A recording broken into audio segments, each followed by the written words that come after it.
No. You live here in California.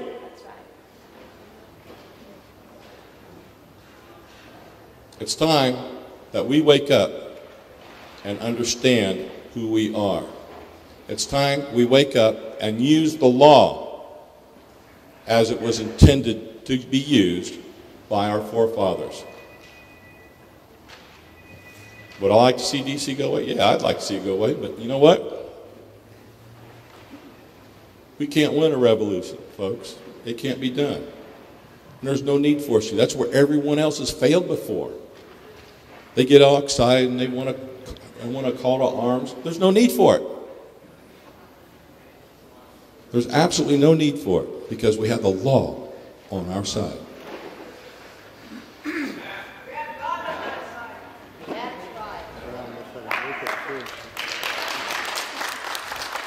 That was the crazy cat lady. We do have God on our side. Stand up, Carol. Thank you.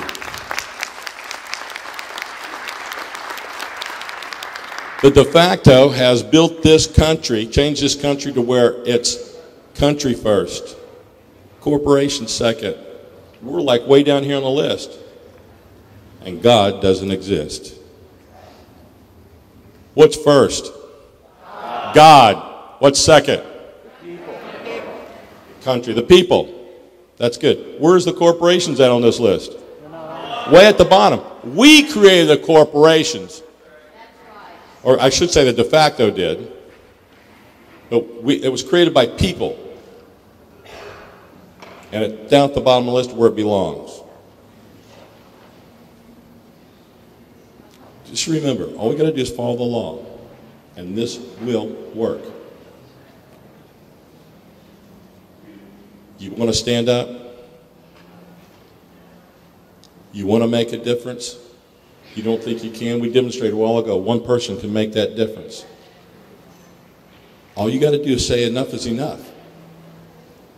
And join in. If you're not a member of the Republic, see these tables back here. They will help you join into the Republic.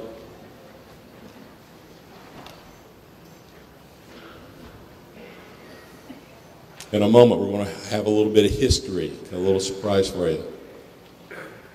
But before we go there, I want to mention a few more things.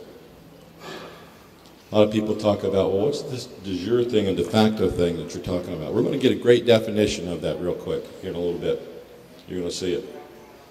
But the bottom line is, the de jure is the rule of law.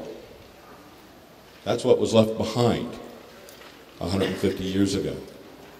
The rule of law. A lot of people think, is there anything else? I thought we always lived by law. No, we haven't.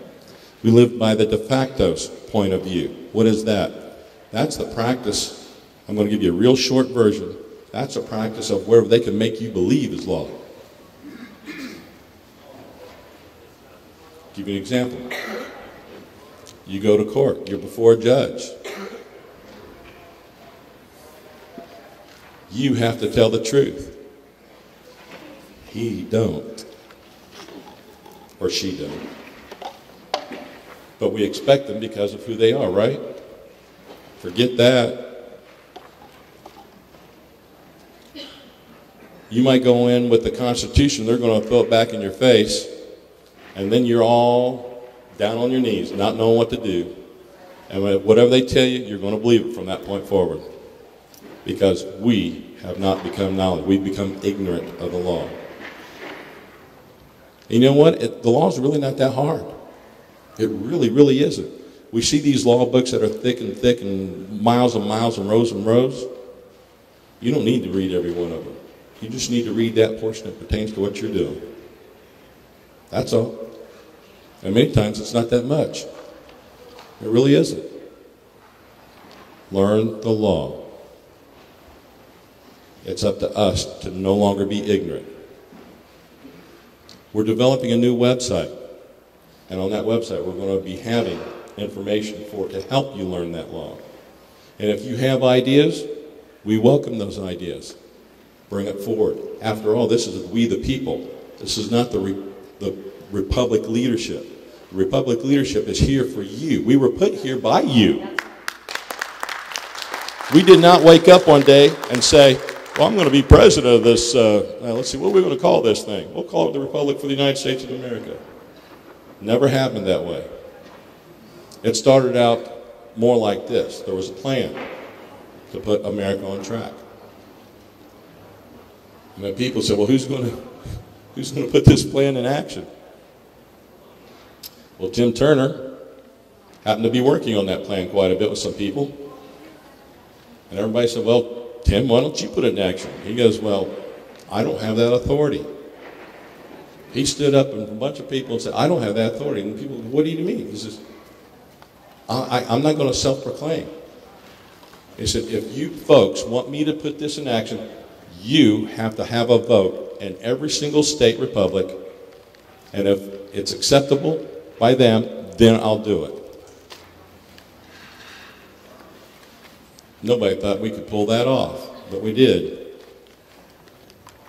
We had a quorum in every single state get together and voted to have Mr. Turner lead this plan of action. Question? Yes. 2012 is coming at us quick.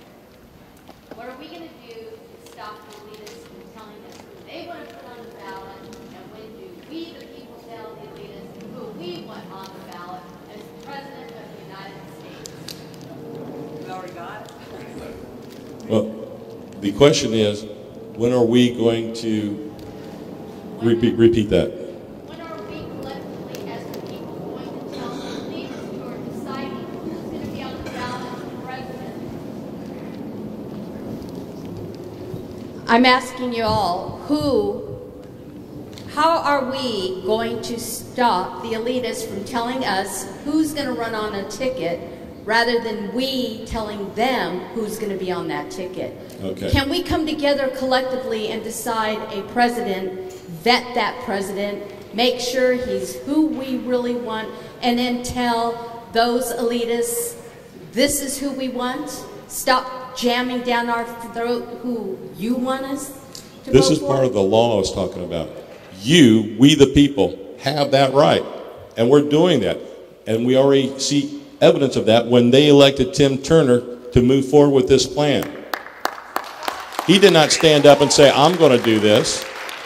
He said, I won't do this unless we the people ask me. And that took place. We are going to have a Q&A. She's a friend of mine, and I knew she would ask questions. We're going to, I love you. We're going to have a Q&A.